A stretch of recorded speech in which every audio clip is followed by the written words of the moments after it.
Izin kompetisi Liga 1 dan Liga 2 telah resmi keluar dari Polri dan juga Satgas Covid. Dan rencananya pada minggu ini kick-off Liga 1 akan dilakukan. Selanjutnya untuk Liga 2 kick-off-nya dilakukan pada awal September mendatang.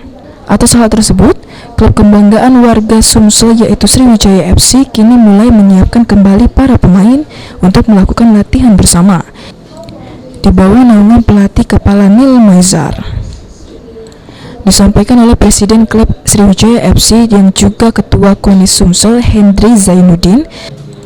Saat ini pihaknya telah menghubungi Direktur Teknik Sriwijaya FC untuk menghubungi pelatih kepala dan pemain agar menggelar latihan bersama.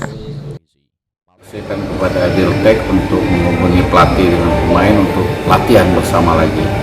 Insya Allah mudah-mudahan persiapan 2 minggu menjelang kick-off Liga 2 sudah bisa dilaksanakan, walaupun memang itu bukan ideal gitu ya, tapi kita sudah melakukan sebelum-sebelumnya dan latihan sebelum-sebelumnya di rumah maupun Walaupun telah lama tidak menggelar latihan bersama, para pemain SFC sendiri telah menggelar latihan secara virtual dengan dipantau secara langsung oleh mantan pelatih timnas Nil Maizar.